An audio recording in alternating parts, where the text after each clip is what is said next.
My friend suggested I share my story here, and I finally have the time to type it out. I don't know if this exactly meets the standards of this outlet, but it definitely is the scariest experience I've ever had. Here goes.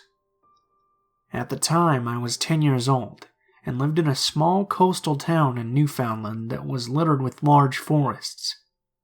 Almost every house had acres and acres of forestry behind it, which in itself was very beautiful. As I'm now 21 and live in a bustling city in Alberta, I do find myself missing this setting in my old backyard every once in a while.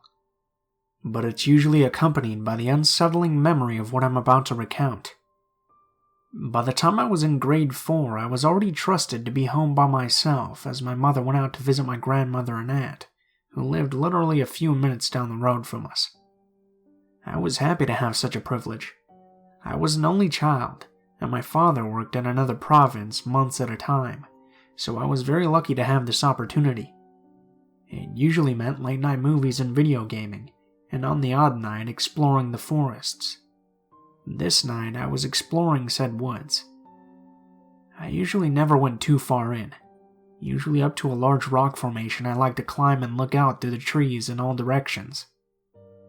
The house was always in sight, so I never felt scared or frightened by being there. It felt like my own private place that I can enjoy. So as I was scaling the rocks to sit in my usual spot, I suddenly started hearing a sound from further in. A sound that wasn't natural at all. I heard crying. Faint crying. It sounded like a child, maybe even an infant, crying relentlessly. I was more puzzled than scared, since crying was the last thing I would expect to hear in the middle of the forest. I must have listened for a few good minutes, convinced my ears were playing tricks on me, but I could tell that it really was crying. In my mind, I imagined it was a young girl that somehow wandered too far into the forest and needed help. I considered going back to the house and calling my mother, but then I worried that the girl would wander further in beyond earshot. I decided to try and locate the sound myself. I made my way hastily through the trees and branches, trying to figure out the exact direction the crying was coming from. It definitely wasn't as easy as I thought, and it was a matter of trial and error to even make sure I was going in the right direction. One thing I never realized as I was doing all this was how consistent the crying was. No pauses, no words of any kind, just non-stop sobbing and wailing that had no end. What I did notice was that the closer I got to the sound, the more metallic it sounded to me. I eventually reached a small clearing that had only a few small trees and bushes and nothing else. I had never gone this far in before, so this was the first time I had ever seen it. When I made my way in, it didn't take long for me to find the source of the sound. A gray tape recorder, one of the biggest I had ever seen, was peeking out of one of the bushes, and the crying was coming out of the speakers. This really disturbed me, as I had went all this way expecting to find a real person, but instead I only found a recording. As I was about to shut it off, I heard another sound coming from just outside the clearing on the opposite side. It sounded like steady steps, advancing in my direction. It only took seeing a tall, shadowy figure coming my way to send me running. Fortunately, by some miracle, I recognized my way back by identifying rocks and trees I had identified as landmarks. Looking back, this probably saved my life. I never looked back, and I didn't try listening to see if that person was following me. I just kept telling myself to make it home and nothing else. I had to get home. Once I saw the large rock formation, it didn't take me long to know the rest of my way without needing to survey my surroundings. I was out of the forest in record time, and immediately ran into my house, locking the door and shutting off all the lights as I went to my bedroom. I didn't want this person to know where I lived, or I would really be done for. After shutting the curtains of my window, I peeked out through them as discreetly as I could to see if whoever had been out there had actually managed to keep up with me. I didn't see anyone, but I stayed by that window for a good hour, waiting for something to emerge out of the forest shadows. But nothing ever did. After that, I went straight to bed. I never did tell my mother about what happened that night, and I was never able to go back into that forest again.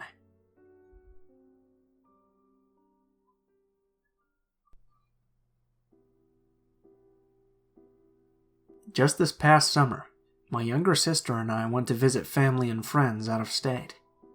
My sister at the time was 16, and I'm 18.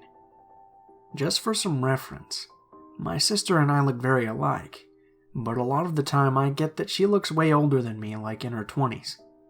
She's got a good 5 inches on me. Both of us are very loud and obnoxious, especially when we're together. Anyway, we arrive at the local airport, and my parents, of course, freak out and worry and then send us off. We went to our local airport, which is pretty small in comparison to the size of the city we live in. My sister and I find our gate, and we had at least an hour before because our flight kept getting delayed due to an emergency landing. Our plane had to do it for someone on board. Anyway, we were just sitting around, literally off on our own. The airport really isn't big at all. Once you get through security, you make a left to where some gates are, or a right to where the other gates are, and they have a few shops and restaurants in between the gates. We were at the closest gate possible to where all the restaurants and stuff were located, and there had to be like 3 other gates down past us, gate B and C. Obviously we were at A. So we were sitting alone. Our flight really didn't have many people, and we were extremely early anyway. There were about 100 plus other seats, and I'm sitting on the floor charging my phone, watching Netflix. My sister is on a chair next to me doing the same, when some weird older guy just sits right across from us. Mind you, all of the other hundreds of seats around. The dude himself reminded me of the murderer from The Lovely Bones, except way skinnier. Like, oddly skinny. Me and my sister are doing small chats in between watching our shows, and we keep hearing the announcements about our flight. We both keep cracking jokes and making comments like we always do, and just mess around. Common for 2 teenage girls. Almost every single thing we say, this guy laughs at. I mean, I know when we're together we're funny, but he would laugh at things like, "Do you want water?" or "Wow, this is taking a while." Not even remotely a joke.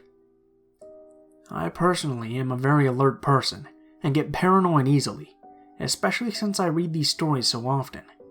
I'm always aware of my situation, so I kept my eye on this dude as he kept watching my sister and I. Mostly my sister. I'm on my phone watching Netflix, when all of a sudden my sister texts me and says, "I think this guy is taking pictures of me." I didn't even say anything back, because I was so shocked. I texted back, "Are you sure?" She said yes. That's when my full crazy sister mode went out. My sister and I are extremely close. I would give my life for her, and I don't put up with any shit.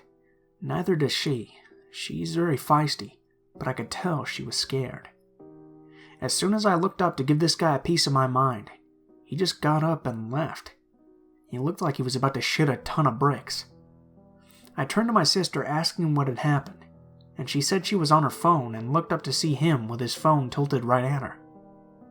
I asked if maybe he wasn't taking pictures, but she said she could tell just based off the way he was acting, like a teenage girl who's trying to secretly take a picture of a cute boy or something and isn't being discreet about it.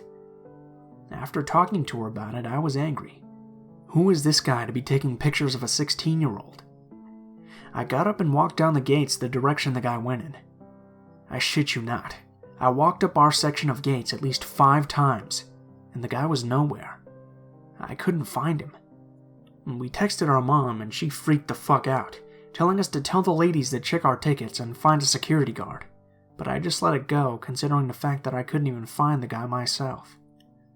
The weirdest part, besides him taking pictures, was when me and my sister boarded the flight.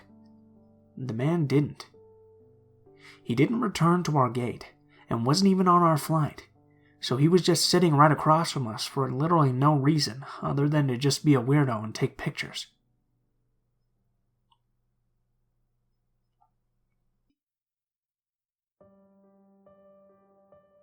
Long-time reader, first-time poster. Forgive me if I'm not a J.K. Rowling level storyteller, but I'll do my best. To give you some context, this occurred roughly 14 years ago, when I was 12 years old and living in Eastside Australian rainforest. When I say rainforest, our house was on a 40-acre property surrounded by bush. The house itself was owned by a Swiss man named Hans. Occasionally he would come down with his tractor and slash the long grass surrounding our house, so we could access slightly more of the property in the summer. It was also extremely handy because if you know anything about Australia, it's that we have a ton of beasties that can very easily kill you. We lived about a 40-minute drive from the small town center. This meant that if we needed groceries, medical attention, or to contact our parents, say while we were at school, it would be a 40-minute drive before anything could be done. The house sat on a side of a large mountain, roughly 3/4 of the way up, so naturally most of the land we called home was strewn with valleys, nooks, and hideaways. We had trails we could walk, and they led to a stream and a small waterfall. It was a truly beautiful place, but considerably scary to me and my small siblings, one brother and one sister slightly younger than me. We knew our neighbors on both sides of the property, but because the location of our house was pretty remote, our nearest neighbors were a roughly 10-minute drive away. One was a lovely old lady who used to wave at us when we got off the school bus before we made our trek to our house every day. I think our parents asked her to keep an eye on us. The other was a middle-aged man with his family. He was a real jerk, who excavated around the bottom border where our properties met, and continuously interrupted the stream and waterfall's clear-flowing water supply. Lots of strange and creepy shit happens when you're living in the middle of nowhere, but one in particular involved a guy I certainly don't want to meet again. Being pretty removed from people, it was extremely rare that we ever got visitors we didn't know were coming. When people we didn't recognize turned up, it was usually because they were lost and needed directions. One day, though, a man came roaring down our driveway. I remember running inside to tell my dad someone weird was here. He immediately walked outside to see who this unwanted guest was. A little background about my dad. He's literally the most hardcore person you'll ever meet. He has one leg after having it amputated earlier in his life from having an accident on a motorcycle. He was in the Navy and was brought up in a very strict household. He had grown up in a very rough part of Sydney's west, so he had some pretty shady contacts too. In short, he's someone you really wouldn't want to fuck with. Anyway, my dad goes outside to see what all the commotion is about while my mom keeps us safe inside, being protective. The man has a large red-furred dog in the back of his car that looks like a German Shepherd cross. It snarled at my dad, but immediately cowered when he told it to shut up. Our own dog Millie was snarling and going ballistic while being chained up in the house. "Hi, my name is John."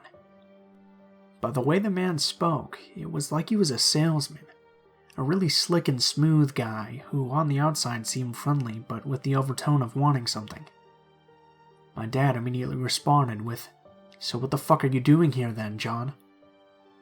The man was taken aback, obviously not used to dealing with someone as hostile as my dad. They talked for a while, and I could hear my dad talking with a sense of confusion about whatever this man had to say. I did, however, overhear my dad say, "What the fuck are you thinking? Just call the cops." I found out later that the lovely old lady next to us had died. Apparently John was on the other side of her property and went to visit, and found her dead. He also asked my dad if they should move the body to make it easier for police to investigate. This was obviously while my dad was telling the man to call the police immediately. Anyway, later that night the police showed up to take a statement from my dad and John, who was hanging around at our house until the police arrived. I remember my dad pulling an officer aside and explaining that John wanted to move the body when he first arrived. The police left without any more questions, as it looked like she had died from natural causes. John was still in her house, and I found him to be a very unsettling person. The way he smiled, the dark of his eyes. He was unfamiliar but acting like he was one of us. I remember it was a school night, and I was trying to watch TV, He was playing songs on his guitar with my mom and dad at the table. I was pretty angry because he was ruining my shows, and I told Mom I wanted him to go and that I thought he was weird.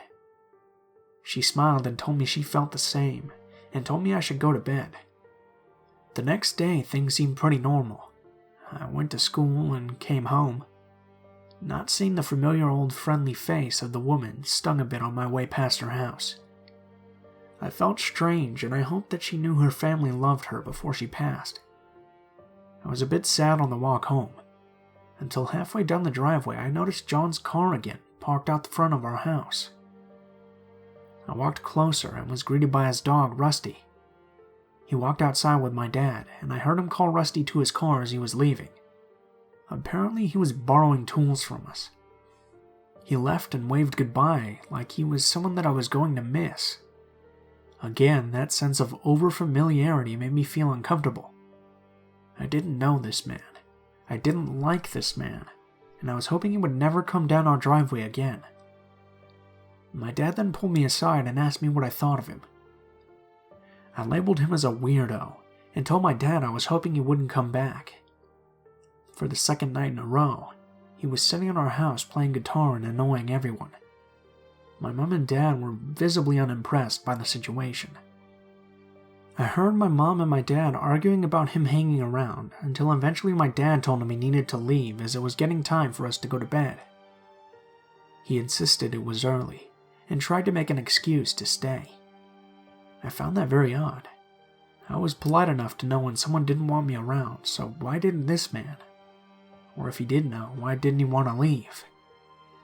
After ushering him out, my mom and dad had a big talk in their room, and my dad told us all that he didn't like John, and he was going to ask him not to come over anymore, and that if we saw John again, to immediately tell him. The next day was a Saturday, so we were going to blow up our cheap inflatable pool and go for a swim, as it was getting pretty warm. Around 11 a.m., the sound of a car thundering down the driveway alerts me, and I go outside. I run back inside to tell my dad that John was back. Just like the first time I ever laid eyes on him, my dad goes outside and we stay inside with my mom, watching and listening through a screen door. John again, with this weird, overfamiliar smile and dark eyes, greets my dad, and is met with, "Look, mate, I don't know who you think you are, but I don't want you coming around here anymore. You scare my kids and my wife, and I don't want you to come back. You understand?" I didn't hear John's reply, but from his tone it sounded like he was confused and trying to reason with my dad. My dad wasn't having it, and told him to go or he would call the cops. This is where things get truly weird. As my dad lays this subtle threat on the man, his face completely changes to one of rage. He glares at us in the house, sticks up his finger and speeds out on the driveway shouting profanities and churning up gravel, spraying it towards our house. My dad came back and told us we wouldn't be seeing him anymore, and if we did, we were going to call the police. I was relieved. This odd man made me feel uncomfortable in my own home, and the way he reacted when he left confirmed the feeling I got from him when I first saw him. I can't remember if it was the Sunday or the Monday after that day, but John did come back. He tried to reason with my dad and say sorry for whatever caused us to not like him. Before he even got out of the car, my dad said, "If you don't turn around and leave, I'm gonna smash your face in." He did just that. My dad then called the police to inform them of what happened. Apparently they were going to go and talk to John, but I didn't hear any more of what happened to that conversation. A few weeks went by with no sightings or happening with John, and we all felt like things were going back to normal. This was until our mailbox had been tipped out of the ground and smashed or possibly run over. I remember asking my dad what happened, but he wasn't about to give me any ideas. He later told me that he knew it was John after the way their last conversation ended. The weekend after the mailbox incident, we went into town to get groceries and a fast food dinner. And when we came home down the driveway, my dad immediately stopped my mom from proceeding and said that something was wrong. Next to the carport where we parked our car, there was a window that opened to the bathroom. My dad must have spotted that the window was missing. As we drove down, he got increasingly more tense until we all noticed the window was missing. I remember being confused in the back seat, not really knowing what was going on until I saw it. A man, dark eyes, overly familiar, coming from the window that led to the shower. My dad was exploding with rage. He told my mom to rush down the driveway so we could fuck this guy up. The man proceeded to escape the window and run down the back of our property into thick lantana, a really thorny shrub-like plant. My dad, only being on one leg, let Millie loose as she was going ballistic tied up to the house. She ran down the hill into the darkness. She came back with nothing, and my dad went out with his flashlight and couldn't find anything either. I'm not sure if anyone slept that night. None of our possessions had been stolen or even moved. We must have caught this man just as he was entering our house. The police came the next day and searched for fingerprints with no avail. My father was furious, and again alerted them to John and his strange behavior. They told us they would look into it again. That was the last time we heard from John that year. I had almost completely forgotten about him, and had the summer off to enjoy myself and get ready for high school. The school I went to was pretty large considering where we were, but everyone seemed to know each other pretty well, including the teaching staff. Within my first week at the school, we were introduced to all the teachers and teachers' aides. I was caught completely unaware when that overfamiliar dark-eyed man from the previous year was reintroduced as a teacher's aide. Except instead of John, he was introduced as Gregory or something like that. I went into a little bit of a spin as I was trying to make sense of it all. I was 100% sure that this man named Greg something was the same man who had introduced himself to my family as John. At that moment, so many things rushed into my head. What if he had killed the old lady? What if he didn't live close by? What if he wanted to move the body so he could frame my dad? If he lied about something as critical as his name, what else was he lying about? What if the police never even made contact with him? I was sitting there for a good 10 minutes trying to piece it together, until the teacher called my name to bring me back to reality. That's when he noticed me. The look on his face when he saw mine was something I'll never forget. He immediately recognized me. He was shocked. His eyes were wide and he said nothing, just staring, as if I had found out his dirty little secret. I could sense that he was now the one feeling uncomfortable and on edge. Later that day I rushed home to tell my dad who I had found. He was shocked and repeatedly asked if I was sure.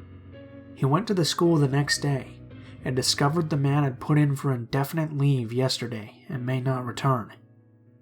When we learned of the news, my dad told me to watch out and let him know should John or Greg ever return. My family got together for Christmas Day, and I showed the story to my dad to have him read it and see if it brought back anything.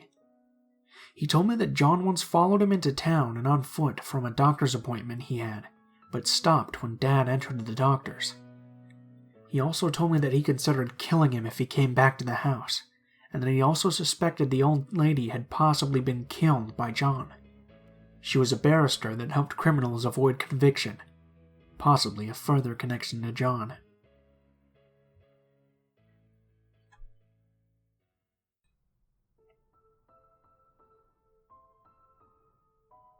What is up, guys? Blue Spooky here, as always. I just wanted to thank you guys so much for watching, especially if you made it this far to the end of the video. I also wanted to give you guys an extra special thanks because we finally, after a year of hard work, have reached the 100,000 subscriber milestone, which is super awesome. I couldn't have done it without you guys.